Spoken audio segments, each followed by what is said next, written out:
Welcome, Sam, to the 20s from filmmakingwebinars.com. It's a pleasure to have you here today. Thank you so much, Marcelo. Now, in this section, which we call a conversation with our presenters, we'd like to find out a bit about you, your life, and how you got to be where you are today. So why don't you start out by telling us a little bit about yourself? Well, I've been a Flame user since the beginning, I guess around 92. So, worked on a bunch of movies and TV commercials, TV shows, all kinds of things. You actually worked on some major movies. What were some of them?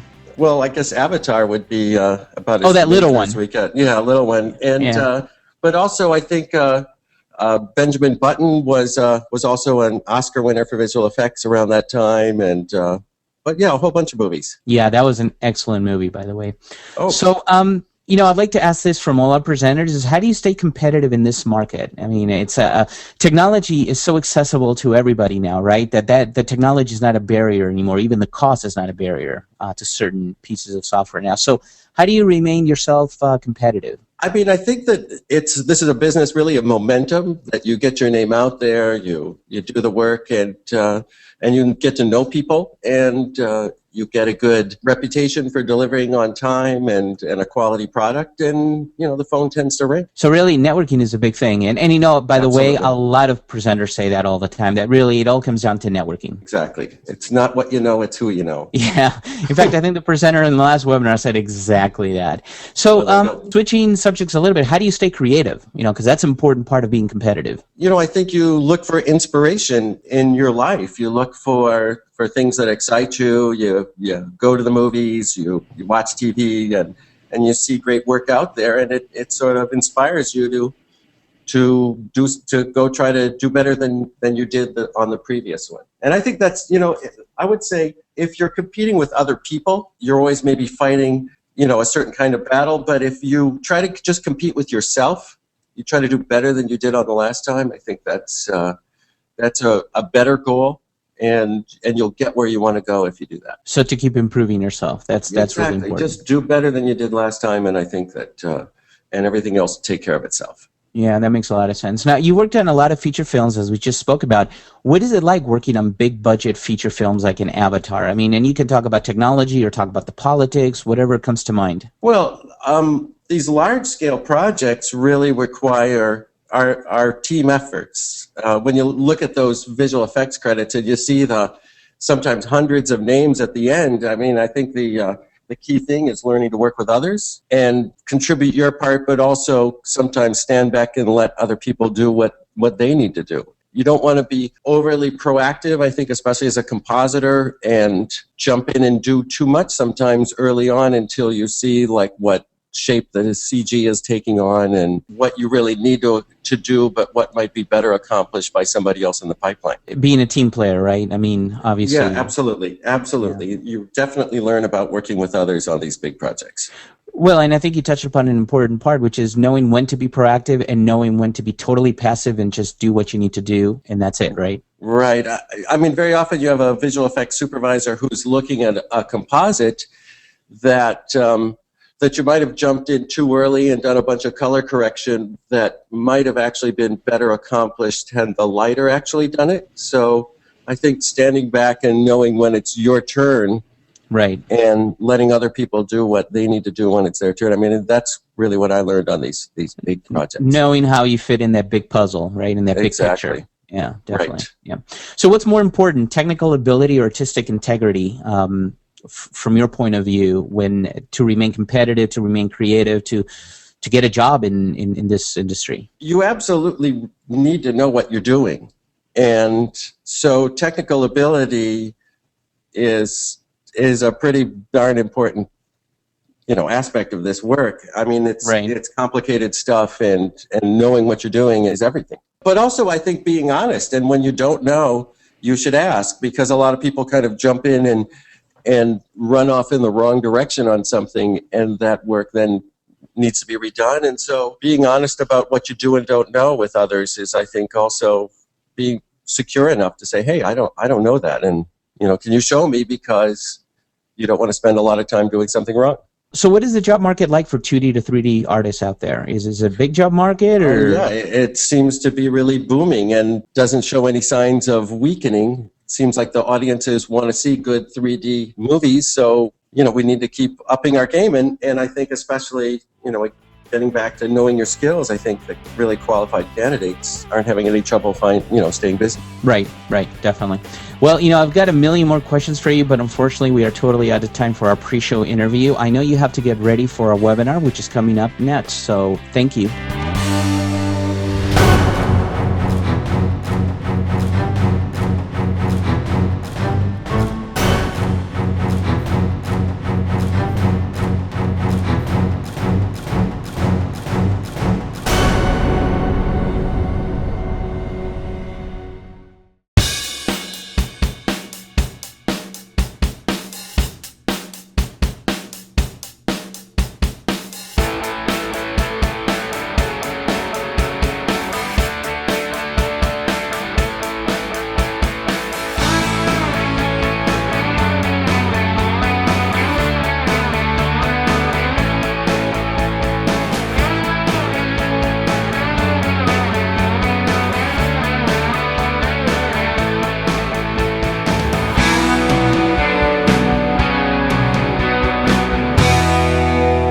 Well, welcome everybody to our show, 2D to 3D Conversion Advanced Techniques, presented by Sam Edwards.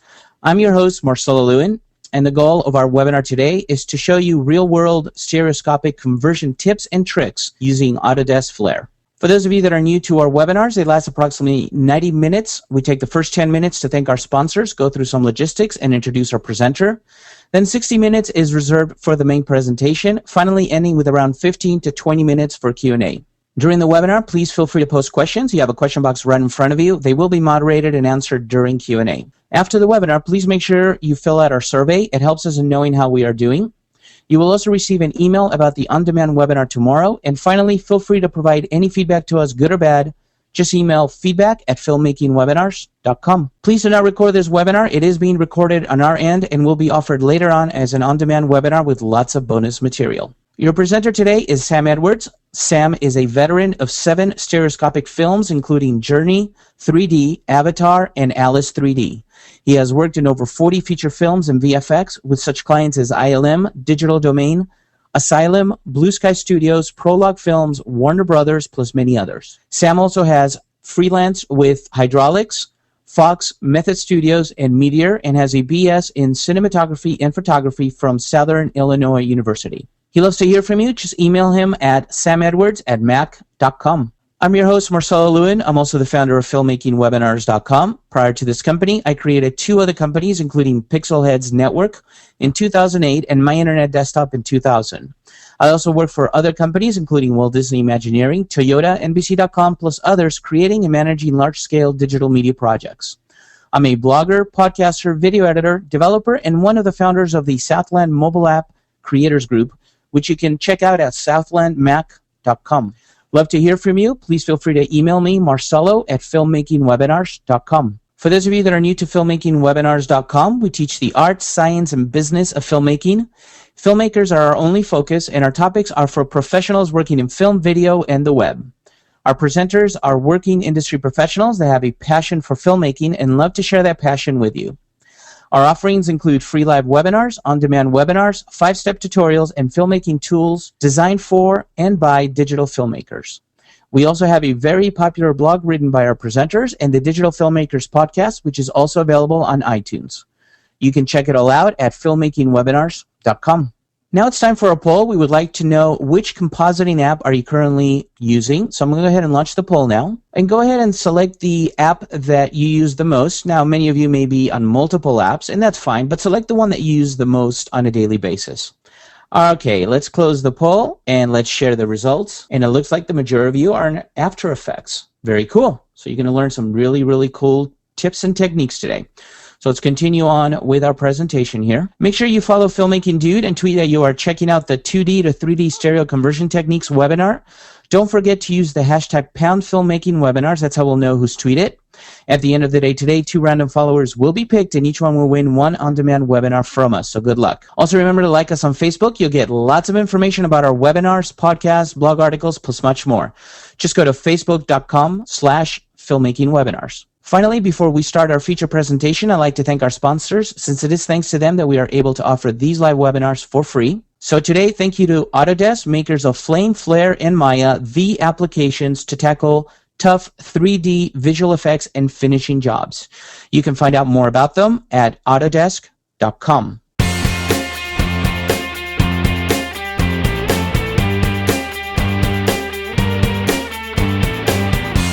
Hi, everybody. Thank you so much for taking the time for dropping in on our webinar today. If you're going to talk about 2D to 3D conversion, I think that the first step is absolutely going to be roto. And here we have a whole bunch of roto that was done on our shot of this gentleman. And I will actually say one thing at the beginning is that I think that this is a kind of a classic match animation shot for doing 2D to 3D conversion. We have this gentleman walking to and from camera. We can see his feet on the ground. And so all these things really have to line up in 3D space. We're going to be talking about preparing a shot to send to animation and then finishing the shot after it's been animated. And there really wasn't time to kind of show that animation step, but we are going to show the prep for it and all that. So here we go. Here's our roto. And you could easily pull in all these nodes and make one huge node out of it. But I find that later on in my composite, very often I need individual access to some of these separate bits. You might want to use the GMask for his nose to make his nose stick out a little more. So that's it. This roto was actually done by Famous Studio over in Mumbai, who I visited earlier this year, and they're a great bunch. They're, as many people doing roto for conversion, probably, they're doing roto probably with a bit of a nuke bias, which is great. That's sort of, the way most people do this work. And what you tend to get when they do is quite a few points along the edges of a surface. So we'll just zoom in and have a look at that. Quite a number of points. There was a little spot here where I filled in my own roto, and you can see there's quite a few less points here on his leg.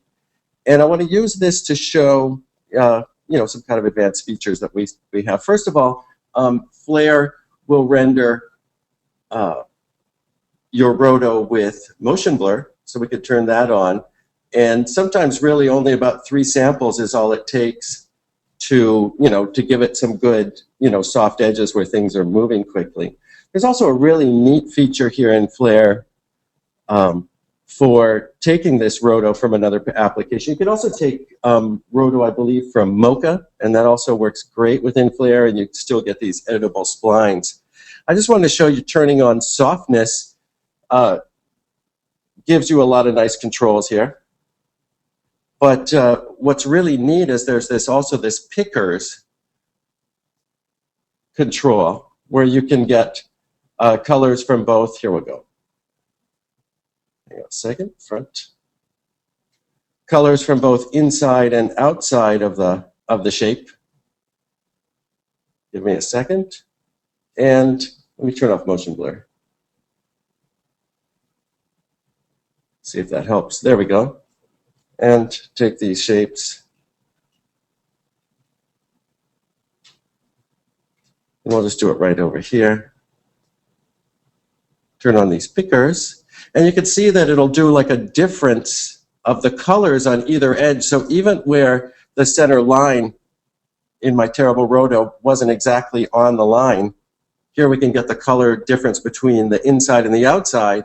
And this can actually save a lot of time. It would get really heavy if you had too many points, but it's a really handy feature that can be great on hair or other fine details, where you can just kind of divine the inner and outer edge of it, and then and use the colors to actually kind of do a kind of a pseudo key along that edge. I find that it's very important early on in your roto to do a color corrector and put a color on the outside of my roto and actually render that out, because I think viewing your roto in real time early on and making sure that it's all set is a really important step. So I would just create an output node, and you could feed the color corrector that you did to check your roto and your roto right into the mat and get all that rendered out and get ready to start. So I like to get my roto kind of out of the way, all dealt with, working perfectly before I even start the 2D to 3D conversion process. So now we're going to jump into the main batch setup for our conversion. Here it comes. Great. And another thing that I like to get actually taken care of early on is the lens distortion. Generally, lens distortion can be, will make anything 3D kind of not look quite correct. And you don't want to be projecting all these bent, non-straight lines. So I would just, down here we have the node bin, and we can just, by holding down any letter, you can quickly kind of find any nodes that you need. And and generally when doing conversion, especially with archived material, you find that you're not going to get lens grids and stuff like that. You'll need to just kind of eyeball your lens distortion. But we saw that this shot, and I'll exaggerate a little bit, when it came in, we had all these kind of bent lines and nothing was quite straight. And I find that the lens distortion early on can definitely straighten that stuff up and give you a much better starting point. It'll also help with the camera track and a bunch of other stuff. We can feed also our mat into, through that same lens distort so that all of our roto will line up all the way through. So enough said on that front. The next step then would be to discover the field of view of our camera. I find that a lot of the projections that people are doing, if you start off with the wrong field of view, it's pretty hard to get everything to line up. As a matter of fact, the first time this shot was done in for the NAB demo, they were using a very telephoto field of view, and you can see that this shot is actually extremely wide angled. And when they match animated this guy, he actually had to ice skate about 200 feet up this alley in 3 steps. So if we want things to be accurate and clear, we need to kind of measure the lens we're dealing with and work correctly under it. There's a really neat new perspective grid. And we'll just drag that into our action schematic. And if we just find a square object somewhere in the frame and place the 4 corners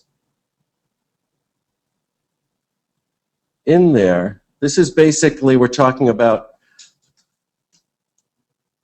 projecting any square or rectangular object out into space will always tell you the exact field of view on that lens. It's some kind of very advanced math that I'm unaware of. There's a nice little F8 that'll give you a magnified view while you place these corners. And you'll see that, and I'm not going to spend, obviously you would spend a certain amount of time with this, and tiny, tiny little adjustments kind of make a huge difference.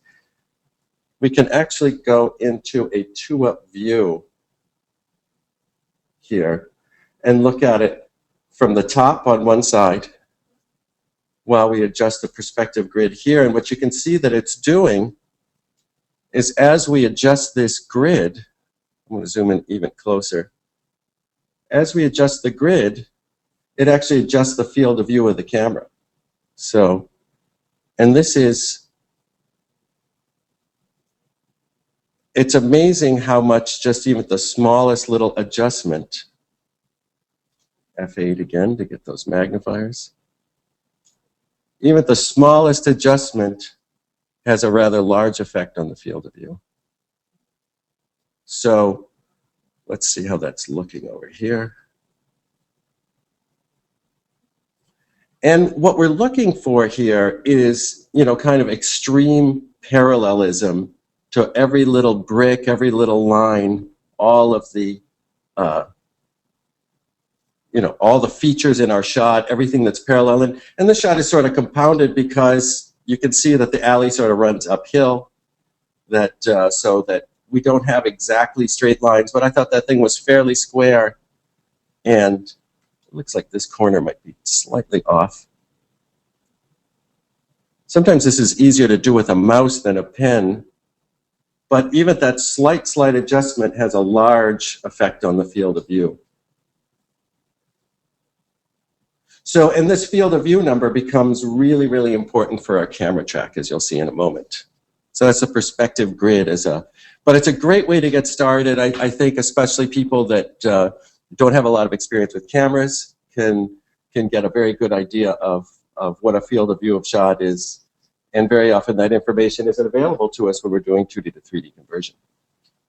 It's kind of a slight little workaround that I did was I realized that we had a lot of really great features in our shot that racked focus and were that really a kind of a broader tracker would be interesting for it, because it would help the camera tracker that uses rather small tracks to link onto it. I actually set up this little action here where I tracked a bunch of these out of focus features in the shot. And let's have a look at an Autodesk tracker real quick. Let's look at this shot and try to find something that's out of focus we haven't tracked yet. Maybe this spot over here or something here. We'll just go into now we're in an action node, which is sort of our 3D compositing and rendering part of batch. And we'll just grab a brand new axis and go into the stabilizer. And we'll just put this little axis, excuse me, like to zoom in on these things. We'll put it on this nice little spot right here. Make it nice and big. By making it a little bigger, it definitely cancels out some of the noise. And we know that we don't want a fixed reference because there's a little bit of a rack focus on the foreground here. So you can see that those trackers really, really hang on nicely to those out of focus features.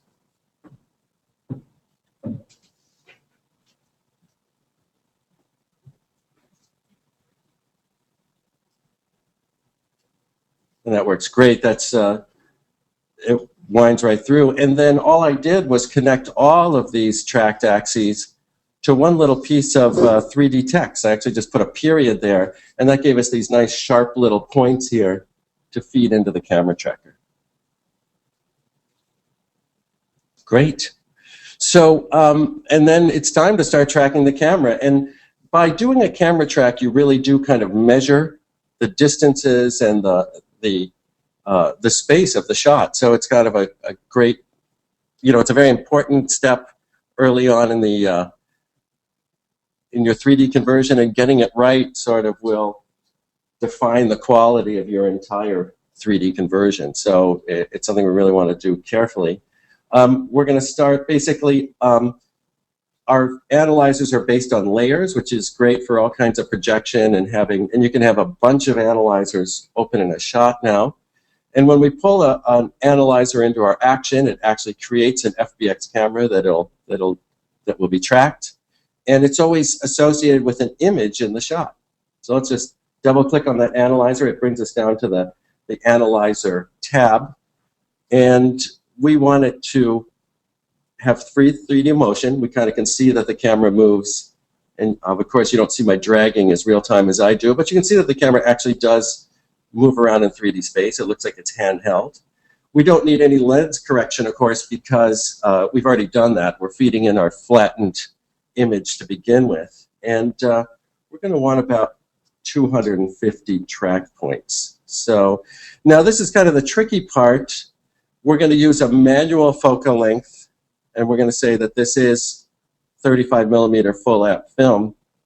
And I know from trial and error that about an 18 millimeter lens will correspond to that 58-degree field of view that we discovered earlier with the perspective grid. And those are kind of the main things we're going to set. We're just going to hit track and wait a few minutes. It's chewing through it. Oh, hang on a second. I forgot to set one thing. Confirm. Let me just get back where we were. Set it, give us a new analyzer. And one of the things we want to do is track outside the map because, and let me just set all these other things really quick. 18. Because we have our roto for our guy, why not use it and tell it to ignore those areas of the frame to begin with. So I think everything's all set. Sorry about that. Let's just kick off that track now. Oh, you know what I didn't set? I didn't set free 3D motion, so we'll track it again. And great, that should be our track. And here we have all of our points that it tracked. And we're just going to go to the display and make those a little bit bigger. Oh, we got an interesting one up there this time, didn't we? I think we're just going to have to delete that bad boy and go back to our analysis and refine it a little bit.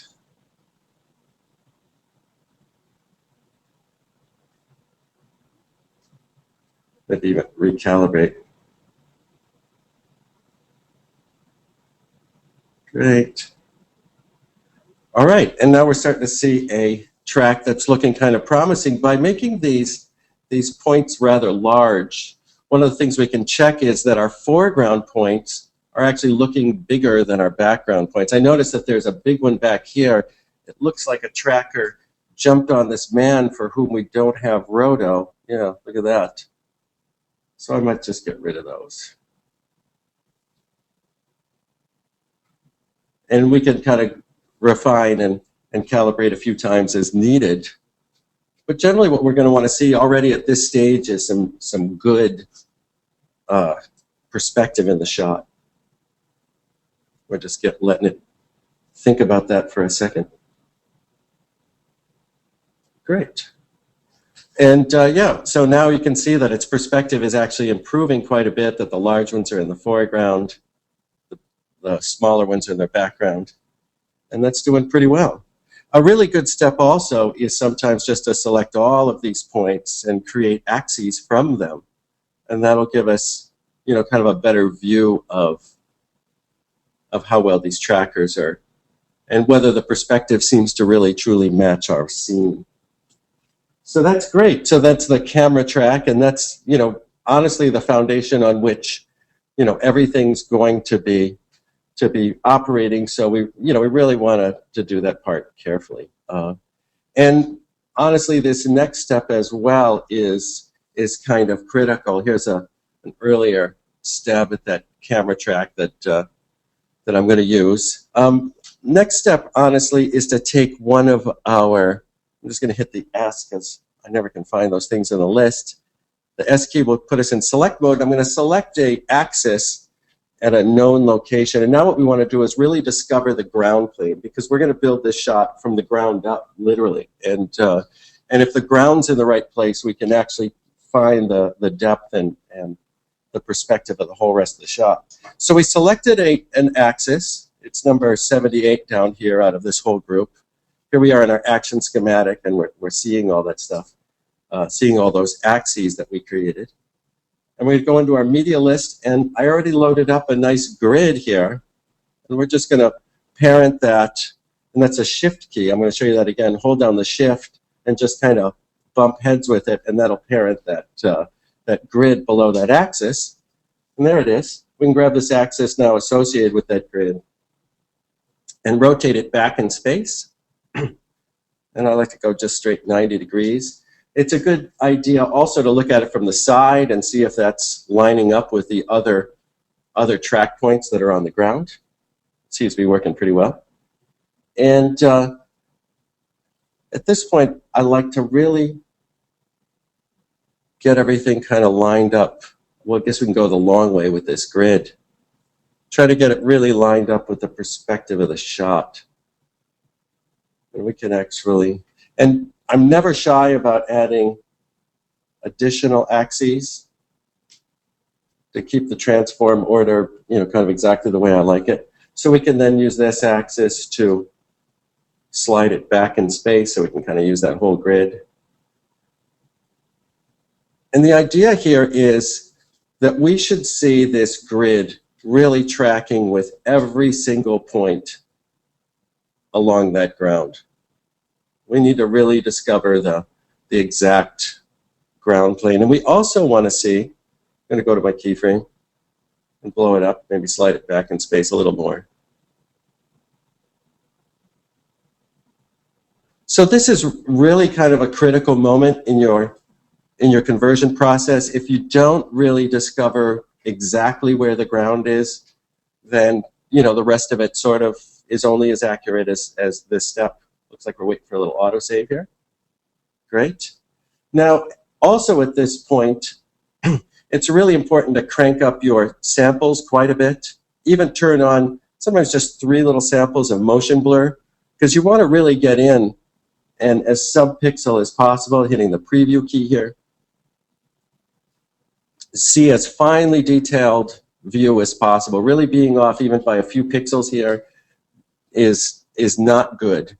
So I would say it's a good idea also to go ahead and burn this on your network so that you can watch it playing back in absolutely fully high quality rendered in real time and know that that this ground is absolutely discovered. Because I promise you in doing conversion, at least by the method I'm showing today, if your ground plane is not absolutely dead on, then everything else will be is only as accurate as you get through this step. So take some time here and really make sure this grid is laying exactly flat on the ground.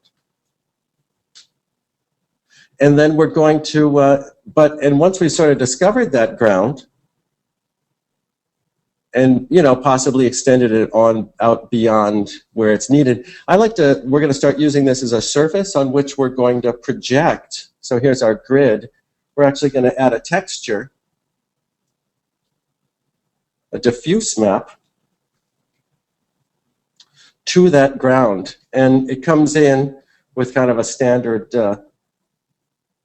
projection control. What we're going to do is take it from wrap, which isn't what we need, but we're going to go do projection, and we'll use our camera 1, our tracked camera, to project our picture on, and it sort of makes the grid disappear. But let me show you in the spacebar F4, this is the free cam. What we're actually doing is projecting our shot out onto that ground. So that's a sort of an essential first step in getting our shot to exist in depth, because eventually what we're going to want to do is render out this shot through 2 cameras and have to do our 3D conversion. So once the ground is projected on, we can then start building the back wall. I think we could just use another grid for that. Pull that up into our scene and parent it below the same ground that we had. So now our grid's back. But this new grid, what we'll do is we'll rotate it up 90 degrees for starters. And of course, since nothing's exactly square in this scene, that's just a starting point. We're going to position this grid over where the back wall is. And you can see now that since we're using the Z buffer to view our shot, probably don't need quite so much of it in the foreground.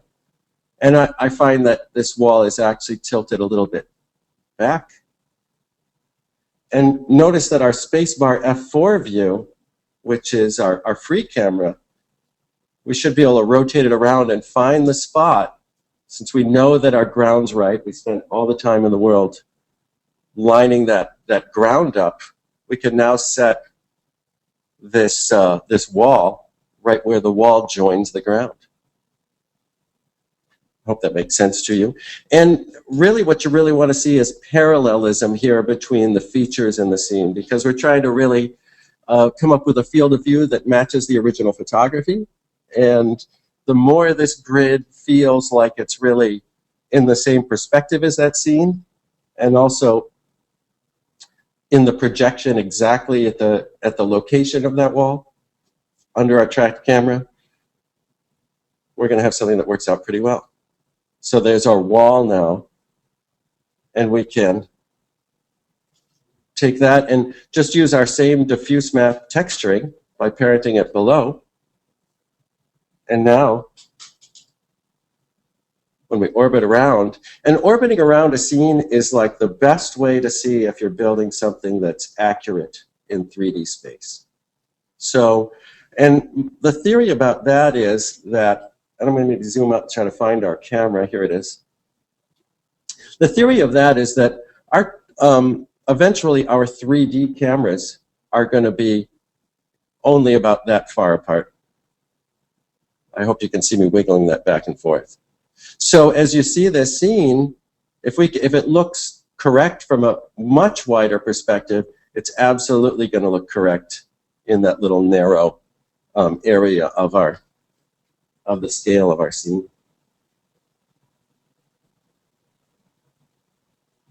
So now that we're very confident about where our ground is and we started to build a set, of course you can finish that up yourself. The next thing we need to do is start preparing this scene for our animators. And since we know where the ground is, we can actually use this free cam view to create sort of a virtual witness camera. Of course, they didn't shoot a witness cam for us because they probably didn't even know that this was ever going to be converted. I'd like to go to a little 2-up view here for you. And here we have an overhead view that's being created by projecting onto that ground plane our original shot. And over here, we're just going to, we have an axis all set up, which is kind of the parent of our man, of our guy in the shot, and we're going to put an axis under that. And we're going to label it up. We're just going to call it right toe. Well, time's really going by quick, sorry. And we're just going to look at our shot. We'll select that axis and have a look at our shot. There's our result view. We're going to try to find where his toe starts moving in the shot. And we're going to look at it from both overhead and from straight on. Seems like he starts moving, ding, around 21. So we're going to slide this toe locator. This is preparation for our animators. We want to give them, a lot of people, say that doing rotomation, it is a slippery process, and the more data that we can give them to start out, the more precise and quick their work will go. So I want to find the exact location of that toe, and I can see it from overhead, and I can see it in our result view and say, well, it's pretty much where his foot is. We're going to use, let me go select that again. Here's our right toe. These are our animation curve channels. I'm going to use linear interpretation in our animation. And of course, we can't know the location of his toe when it's not touching the ground. But since we have a ground plane that we're very, very confident of, we checked it 2 ways from Tuesday earlier on, wherever his foot is touching the ground, we actually know where it is. And I was working with an animator named Rick Grandy on this workflow, and he really thought it was a great idea to have both toes and heels, and that could give us actually, even though, by just the way a body works and the IK rig works, if you know which way the toe's pointing from the heel, you almost know which way the knee's going and all that stuff. So what we're doing is we're preparing our data for the IK rig. And of course the interpolation is wrong, it's just linear so far, but we're giving some solid keyframes that'll be legible inside Maya and show us exactly where this foot is. So now let's go see where he picks up his foot. We want one more keyframe here. Oh, there's the toe. By highlighting the positional data here and just tapping the enter key, we can set keyframes And we'll go see where else. I would say, honestly, there's probably a spot here where he's kind of dragging his toe that you could probably get another keyframe. We'll find out, but let's just get the main steps for now. Move that up in space. Got to check it from our overhead view. Move it up in Z, so closer to camera. Give it a little bit of X. Going forward, up. Let's get that keyframe where he picks it up. So just clicking once and hitting enter. And here's his last step.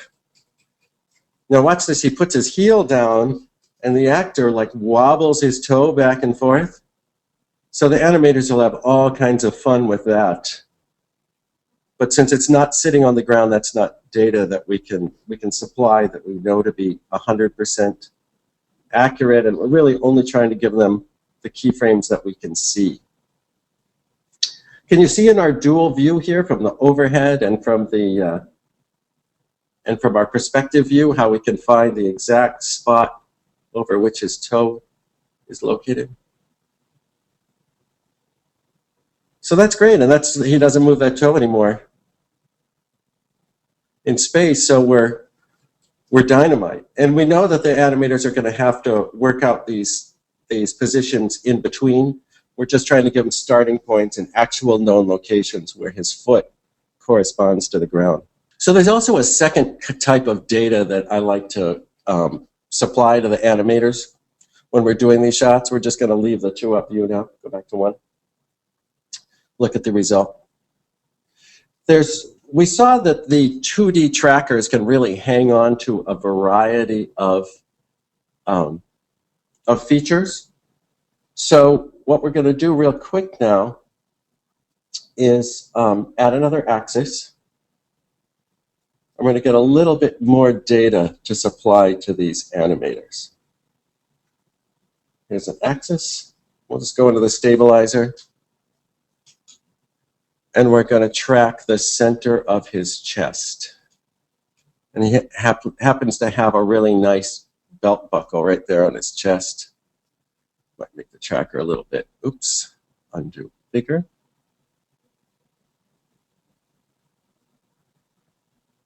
We're going to turn off fix because this changes scale so much, and we'll go backwards first because backwards the tough way. Oops. And there the tracker lost them a little bit. I think possibly my search box is a little small. I find it's kind of, if we just give it one keyframe there on the frame that it was wrong, and that looks accurate enough for today, then go to the next frame backwards, hit analyze again, it should snap right on. So there is that buckle in the middle of his chest, and I know that you're thinking that, well, why are we doing 2D tracks when we need to do 3D conversion? Doesn't really tell us where the guy is in space. So I want to discuss a trick with you. First of all, I wanted to show you back here that we've tracked actually his heels and toes throughout, and we're going to give that to the animators. And then second, what we're going to do is show you a whole mess of track points that we did on his body, just like I showed you just now. And look at all these points on this gentleman. We have his knee, we have his knuckles, and the real-time scrubbing here is something that I'm sorry you're missing out there in the webland. We have both of his shoulders, his knuckles. We even have a spot on his ankle that tracks. And the idea is to place, and I'm going to go to our FreeCam view again. The idea here is to place all of these tracked 2D points way behind our guy. You can see his feet are up here, and these points are way back in space. And as we orbit around, of course, they don't line up with our guy anymore. Well, let me show you. If we go around behind the camera, look at that. In a straight line from the camera out to where this locator is in space, this axis, it lines up perfectly with his knuckle. And his knee, likewise, a straight line from the camera to his knee is defined by that tracked locator, his other knuckle. You see how each of those lines up, even the bridge of his nose. There's this one down here on his foot. So in Maya, we can rig this so that a straight line from any of these points to the camera will define how we could just animate each of these features in only one dimension along that one single straight line. And for match animation, I'm not sure how many of you are aware, that is a tremendous, tremendous time saver. You know, it tells people kind of, because, you know, searching for something in 3D space, kind of, you adjust X and then your Y is wrong, and you adjust Y and your X is wrong. This allows the animators just to work along a single axis, a single straight line in space, and gives them kind of a tremendous amount of data to work with, and, you know, speeds up their job quite a bit. And our animators were really happy with that and felt like that this amount of data to send them was invaluable. And of course, if we select our camera, I think that's it right there. Let me zoom in. We select our camera, we just go to the Export tab, and we can create an FBX file for our animators to use. And we'll export all of these axes that we created for the animators, and, you know, all the other data that goes along with it. So, so that way the animators really aren't guessing at all about where our person is, and they can spend their time actually doing a great match animation and not just kind of hunting and pecking in space for where our figure goes in the shot.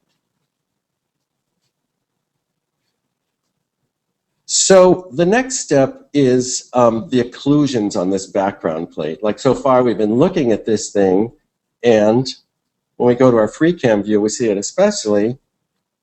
We have a great set here that we built, but unfortunately our guy is on it. And when we start looking at this from a wider view and get our dude in there, we're going to still see him projected onto that back wall. So we have to remove him now. And a great technique for this is, you realize that, yeah, he's mostly walking to and from camera, but he actually goes camera left and camera right enough that we can get some nice still frames of him and put those in to block him out. So I'm just going to copy this little branch here.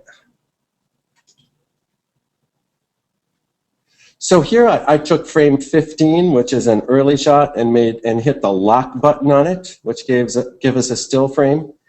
And you're going to see in a minute that doing multiple projections can get confusing, to say the least. So next step also is to just make it a bright color. So I know that frame 15 is pink, because let me tell you, it's easy to get lost on this step. So let's go into our scene. And I got rid of our previous projection. We're just going to put, Control Home. We're just going to add a new diffuse map. Sorry, I get a little lost at this point. We're going to add a new diffuse map, and we're going to use, looking down here for that pink version of him, we'll just add a diffuse map to all of our walls and to the ground. And go to the media and hit apply, so it's pink. So we know that it's frame 15. And of course, it's projecting it wrong because it's all set to default. We're just going to go to projection. And right now, it's using our result camera. And unfortunately, what that does is turns our whole shot, even though our set is moving and our camera is moving, turns our whole shot into a freeze frame, which is obviously not what we want. So let's dig into our schematic and grab that camera that we're projecting from, and we're just going to copy that.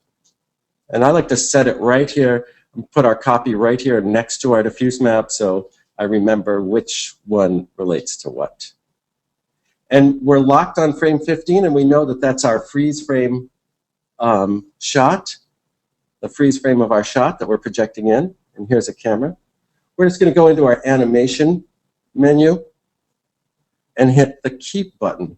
Now the keep button basically says delete all the keyframes except for the current one. You can see frame 15 still there, but all the other keyframes are gone. And then we can project this freeze frame of 15 using camera 2, that little copy there. And notice we're using an invert of the map because we don't want to project any bad pixels, and in this case it's our man into our set. So now as we move our camera, and I hope you can really see this motion out there on the web, as we move our camera, our whole set now moves appropriately just the way it did with our original shot. Unfortunately, we have this hole in the middle of our set, and so we're going to have to take care of that. So let's go to frame 78. And we're basically going to repeat this process. Notice down here we have a freeze frame of frame 78, and it's blue. And we're just going to make another copy of our camera. We're going to go animation keep so that it doesn't move from its position on frame 78. And below that copy of the camera that doesn't move, we're going to add a projector.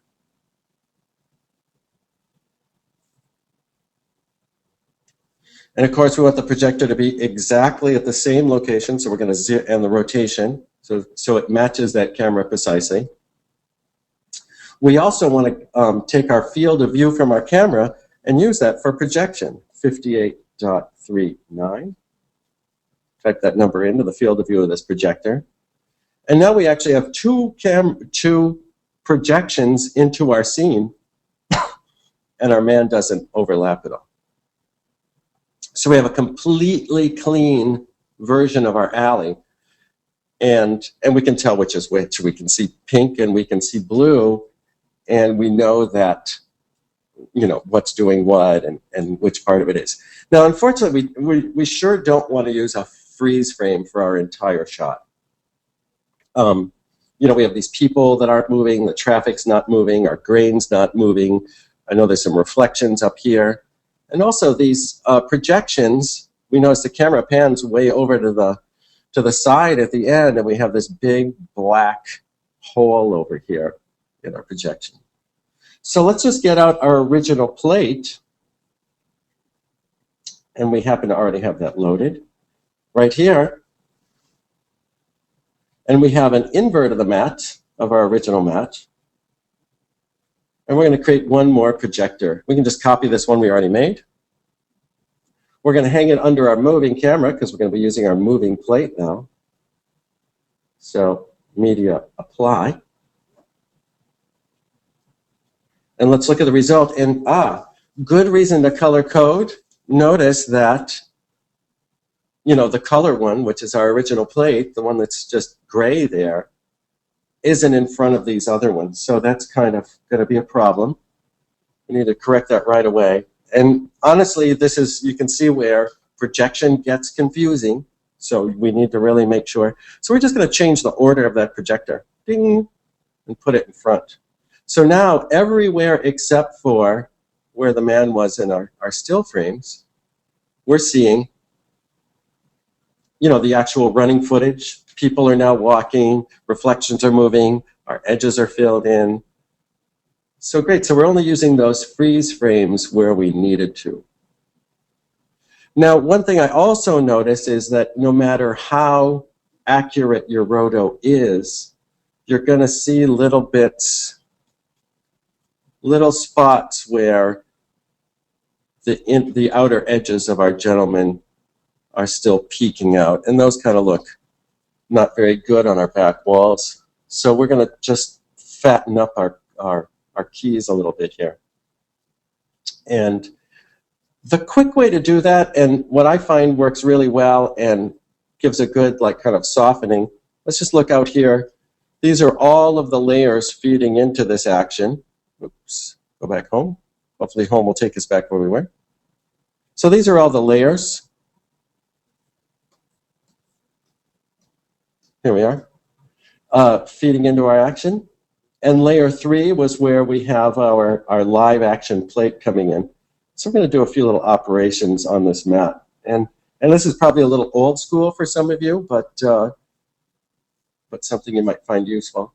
I find if you just take a map and blur it a bit, let's give it 10, and follow that by a 2D histo, where we're just going to blow the whites a little bit, about to the middle.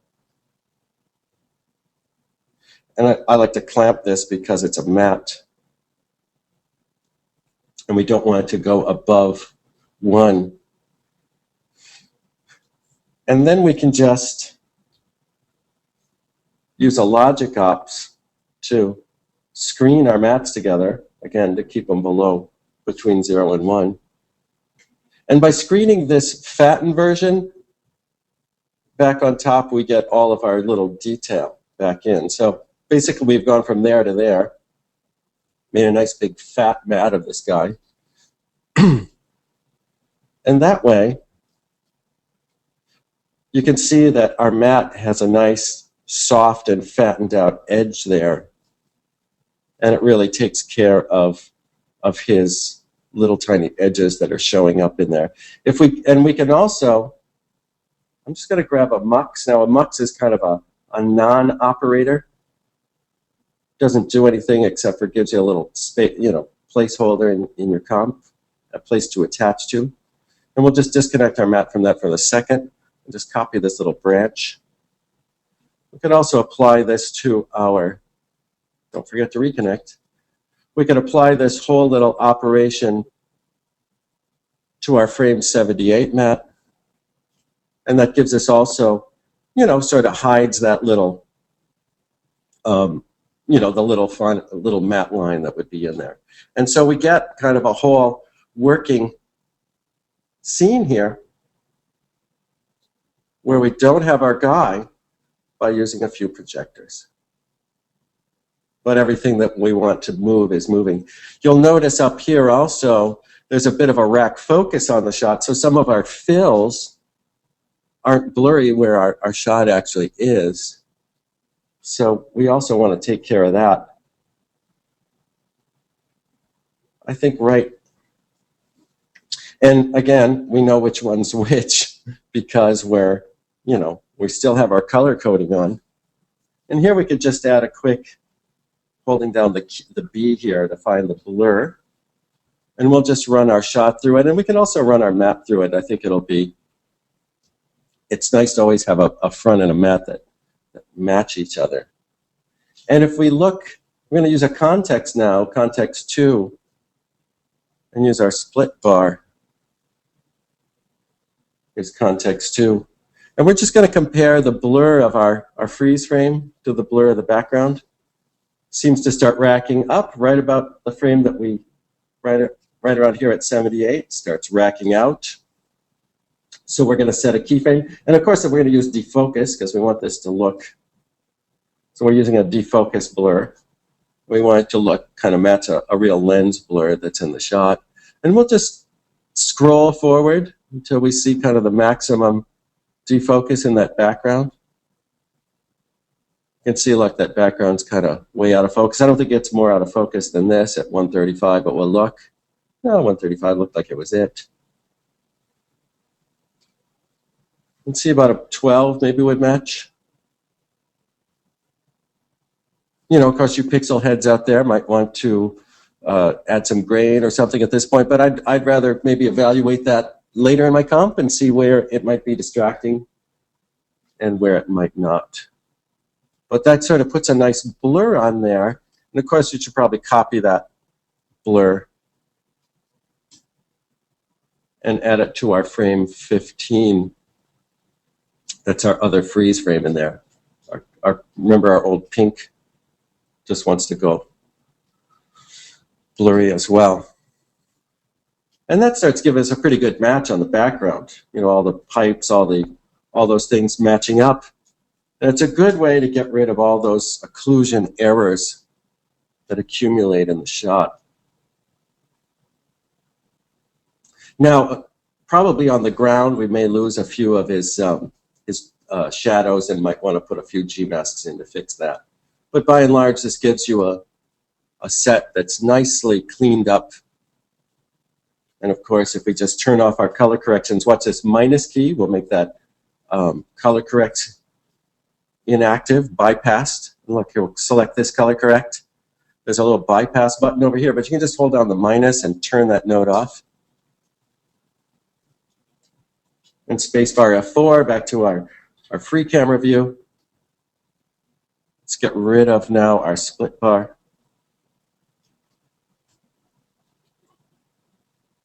Gives us a nicely cleaned up alleyway. So that way we won't be seeing our man projected onto that, into that alleyway when we start doing, we can look at this alley now from any direction. And it's looking pretty good. So, well, we just got a call from the animators, and they think they've got a pretty good take. We'll wait for the autosave, and then we'll start see what the animators have. Here we go. They think they have a pretty good take of this animation, which is just fantastic. I can't wait to see it. So here's our scene. It has all of our occlusions all figured out in there. It's just fantastic. I'm just going to spacebar F4 that. One last look. Yeah, let's bring in our dude. So we're in our action. Everything's all built. Everything's all projected. I'm going to move these guys over here just in preparation for our next little problem we're going to have to solve. We're going to go to the node bin for this action setup. And just the way we exported our camera, we can also import back in an FBX file from our animator.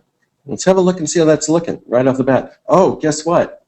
All of our projectors are hitting our animation of this dude. Not very good, right? That is obviously a problem that we have to overcome. So I guess that's the first step, is get all of these projections on the background plane to stop hitting this guy. The easy way to do that is just hit the L key in your schematic view. So look at this. I'm using the resolved and the tilde key, I guess they call it, to toggle to our action schematic. I hit the L to hurt, and that's turning on light linking. And these projectors that we created just need to be linked to that background. And I think that's, let's look at it close. I bet you it's hard to see on the web, but what we're creating is nice blue lines. We want 4 of them to be on the sidewalls and the ground and our little backstop. Looks like we have 4 there. Looks like all the arrows are pointing the right way. And so now look, this gentleman is now gray, which is that default material that came in with his body. Fantastic. So without the material, he's white by default, which isn't my favorite color. We're just going to go select his body geometry, and we're going to make it black. And there's reasons to do that, and we'll see those later. But there's our animation. Here's our guy. They, use those rays to get him in exactly the right spot, and it's really nice that he's able to just kind of walk and be in his true 3D space there. That's starting to work out pretty well. We're going to go back and use our first layer of our comp with the mat on, and we're going to create one more projector.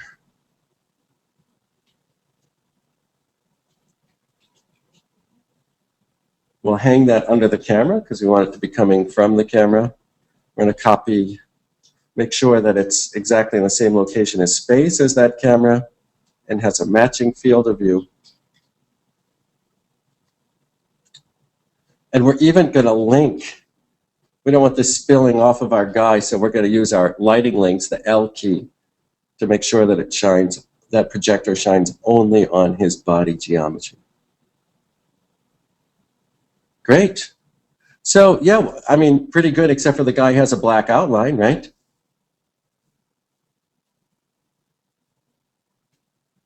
Yeah, pretty good animation. Now, I would say the last step is we're going to have to deform this mesh a little bit so that we don't clip off this dude. Look, there's all that extra out there that we're losing. And this little gap goes right through his jacket. So we're going to add one more layer to our shot here. So we go to our media. I like to scroll down to the bottom so I can see what I'm doing and hit the Control N to add a new layer. And out here in the batch, we're going to add a C colored frame. I love how that finds that for you now. And we'll just make it neutral gray for starters. And of course, by doing that, when we made that new layer, it also created a new image, which we're not going to be using. So we'll just drag it down to the bottom and get rid of it. Select this body and go to the node bin. And remember, our gray layer is selected. And we're going to create a displacement map for that body. And this allows us to interactively give him just the right amount of puff he needs. You can, and we can even look at that in wireframe if you like, to get a feeling for how much puffing's required.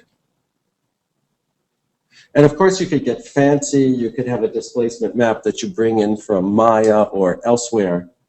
But, and you could actually paint on it over time and do a lot of interesting tricks. But for the purpose of this demo, we're just going to give it a little bit of a puff. And then there's a neat trick here in that this body, we can make it 100% transparent, and the projection stays.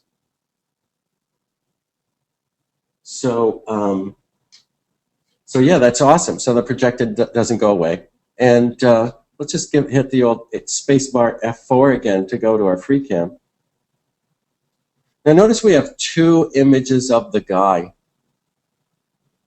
There's actually the front and the back of our geometry is projected onto it. So there's some tricks in compositing at the end to, I'm going to hit animation keep on this geometry because we don't want a bunch of keyframes in there. But the main thing that we want to see now is that, he's in the right spot in space, that he's the right shape, his position matches up. And we're seeing that, and that's great. The only last thing, yeah, so I think that worked out pretty well. The next step, of course, is, and what we've been waiting for all day, is doing the actual 3D conversion. So once we get this shot to this point, we now need a 3D camera. So we're going to take our camera, our tracked camera that we made at the beginning, and we'll just get out of the animation menu and copy that. And you know what? I'm just going to go on to a little other setup right here. So this is basically our same setup with the addition of these two little axes over here. We're going to go to that. Now, look what we have here. We have an axis that I've already placed right on this gentleman's eyeball, right where his eye is, or darn close to his eye. And what I'm going to do is take a second axis below it. Look at the result of our shot. Look at our guy. And just slide it over in space until it lines up with his second eye. And what I'm trying to do here is determine in flame units or flare units how far apart this gentleman's eyes are. Because I know that in real life, when we're shooting a 3D movie, we shoot with two cameras that are the distance of two eyes apart. So if we want this to look like actual 3D photography that was shot in by a professional crew.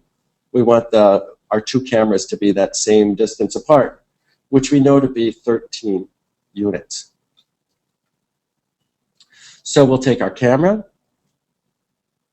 1, our original tracked camera, and we're just going to copy that.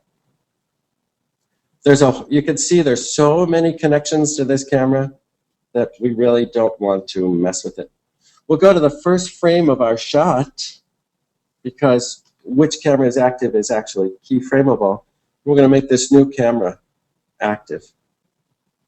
That's our camera. And I always just shoot to the end and make sure that camera 4 is active throughout once I've switched it, because you can sort of get bit by the keyframeability of which camera is active. And then we're going to take this camera, and where it says mono here, that's actually a button. Everything that's blue is a button. And we're just going to change it to stereo. And a lot of people would hit the result button and go, hey, we got our stereo. But I've worked on a bunch of 3D movies, and I was actually comp soup on at least one of them, and I found that I was losing a lot of my people to looking at bad stereo and giving themselves headaches.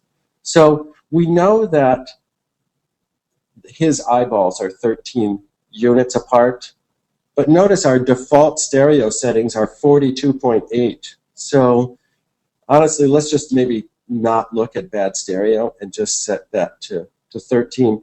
And even what I'll say is that a real crew would take an 18mm lens and probably set it even closer than that. I would say something like 8, just over half, because these super wide angle lenses have tremendous, they tend to exaggerate the perspective quite a bit. And when you shoot that into 2 eyes, it feels very unnatural. So we're going to go for a small number for now, smaller, and you'll still see there's going to be a ton of stereo. And but we also want to set the 0 parallax plane, right? Because probably the default isn't something that's going to be good on the headache front. So let's look at our shot from the top. There's our stereo camera. That's where on frame 67 or whatever, where we set his 2 eyeball distance. And notice the 2 outer cameras there are a very similar distance apart, the left and the right camera. And notice we have this little button here that makes the 0 parallax plane visible. Gives us this red line. And I promise you, so everything in front of the 0 parallax plane will be coming out into the movie theater, right? And everything behind it will look like it's behind the screen. We do not want this gentleman way, way, way out into the movie theater. So we're just going to adjust that 0 parallax plane right here at frame 1 and set it on our dude here. And we're going to scrub forward. I'm still looking at it from the top. Go to the end where he stops moving forward. And set our 0x parallax plane. We'll just follow the guy, which I think will feel very natural. Follow the focus of the shot. When in doubt, follow the focus of the shot. I'd say it gets a little in front of him here in the middle. Maybe we'll just give it a little how's your mother right there in the middle. Set a 3rd keyframe for 0 parallax. I'm just going to scrub it from the top. Right? I don't want to look at stereo until I know that it's, or I think I've hit all the right buttons and it's going to look fantastic. So now the 0 parallax plane sort of tracks neatly with the gentleman. He'll come a little forward in the end. So that's tremendous. Maybe we'll give it one more keyframe back here. Great. We'll go kind of to a mid-frame. We want to turn off the 0 parallax plane because it doesn't work with, it makes it bright red and sort of doesn't feel very comfortable with our 3D glasses on. And now let's look at the results. And I'm going to hide all these icons and turn on my, put my 3D glasses on. I've got a pair of red cyan clip-ons handy that go over my glasses. And here's our 3D shot. And, I think it looks pretty decent. I mean, his feet, are firmly planted on the ground. There's no projection of him around the edges. There's a couple of last tricks that I'll cover in the bonus material that is kind of comping this. There's one little thing that I notice is that we want to kind of bring back in his contact shadow on the ground just a touch, and then we'll go to our spacebar F4. I don't need 3D glasses. You can also see the projection onto the back of his geometry peeking out along his edges just a touch in our stereo view. I'm not sure. We'll zoom in. These edges get just kind of a little bit funky, and if you close one eye and then the other, you'll see that. And those are things that we'll deal with in the bonus material. But I'd like to say thank you very much for attending the webinar. It looks like our time might be up, and I look forward to hearing your questions. Thanks again for taking the time to tune in with us today. Thank you. That was a lot of information. Thank you so much for that. Stick around with us, Sam, because we're going to jump into Q&A in just a minute. But before we do that, I want to remind you to continue tweeting and make sure you follow Filmmaking Dude. Don't forget to use the hashtag #FilmmakingWebinars. That's how we'll know who's tweeted. At the end of the day today, 2 random followers will be picked, and each one will win one on-demand webinar from us. So good luck. Also want to remind you to like us on Facebook to receive updated information about our content. Just go to facebook.com/filmmakingwebinars. And also wanted to remind you that we have lots of on-demand webinars available at ondemand.filmmakingwebinars.com. Also want to remind you that we have lots of free live training. It's all free and it's all live. Just go to live.filmmakingwebinars.com and it's all as good as this one. So keep that in mind. It is time now for our Q&A, sponsored by Autodesk. Thank you to Autodesk again for doing this. And Sam, I'm going to send control back to you. What if there's a lens flare in the original plate?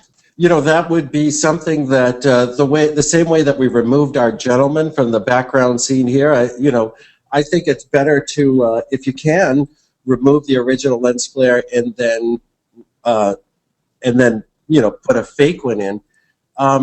People talk about lens flares all the time, but I've noticed that kind of the best lens flares, really track with whatever feature is in the shot, and if that feature is in 2 different locations in the 2 different eyes, it's going to react completely differently in your 2 different eyes, and that's great.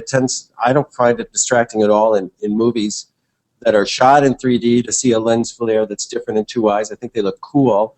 They're very dimensional. They come kind of flying out into the audience, and it's sort of a good movie moment. But yeah, you have to make them. The removal always doesn't have to be 1,000% because we all kind of, it feels fine when they're a little different in each eye as long as you have something that's close. But you'd use sort of the same kind of projection techniques, I'd say, as I was showing you in this demo to dump it and then rebuild it. Cool. Can you explain the layout of the nodes? Why are they in a fan pattern? Does it matter? Oh, well, that was probably looking at the roto. Well, basically, there's kind of 2 connections on those roto nodes. I actually don't have that one loaded up, but if we just took our footage and we had a Gmask, basically what I was doing is hooking it up. We can disconnect that. I connect each one so that let's get zoomed in here, so that the front is looking at the footage, right, so that I can draw. And then after that, when I added another G mask, I have to hold down the G to find it. I'm getting so lazy in my old age. So we also still want to look at the front while we're drawing this one. And we'll draw this one, excuse me. We need to look at the front while we draw this one. But we can have it just render right over the top of the other one by feeding that matte input, right? So that way we get both of them. And that way they start adding up. And the more of them you have, the more they add up. The only reason not to use this approach would be if you want to start using some of these G masks individually. Then you'd want to probably use some kind of a logic op to start piling them up with that's extra nodes, and I was didn't need it for that case. How does this app work with shallow depth of field in a 3D look? A shallow depth of field shot is always going to be a long lens, and so the space will feel compressed. That's a great place to start with a shallow depth of field shot, of course, as with the the perspective grid. And you'll see that when you have a very narrow depth of field, you're going to see that that the space is really going to compress in much tighter, and so you don't want to have crazy amounts of stereo in those 3D shots. You want to keep it under control and probably put a lot of detail into the person's face in the foreground or something. That's where you'd really want to, spend your time and energy. Why didn't you use point cloud to align the grid? Was it more precise this way? You probably could have used the point cloud to align the grid. That would have certainly been another way to go. Can you explain real quick what the point cloud is, just for those that don't know? Oh, of course. So there is, under the analyzer, there's a very newfangled tool where, I think we want to go to Analyzer View for this. And you could select a bunch of these points. Maybe I'll just dump all those axes. Instead of making all these axes that we did, which is, obviously the old school way, we could select all these ones that are on the ground and create a point cloud. And this might be an easier way, I'm sure the asker is saying, an easier way to get that all, to get your ground. Another way you could find where the ground is to get started. Very cool. Well, Sam, unfortunately, we are completely out of time. I do want to thank you for doing our webinar today and also for doing our podcast, which is coming right up. So thank you for doing all that. I really appreciate it. Well, thanks so much for having me, Marcelo. It was definitely a lot of fun. I also want to thank Autodesk for sponsoring our show and making the on-demand version of this webinar available for free this week. Most important, I want to thank each and every one of you for attending our show. I sincerely hope you enjoyed it. Remember to attend our free live webinar next week, Motion 5 for Video Editors, where Kevin McAuliffe will show you how to use Motion 5 from the video editor's point of view. Just visit filmmakingwebinars.com to register for it. So until the next webinar, I am your host, Marcelo Lewin. Cheers, everybody.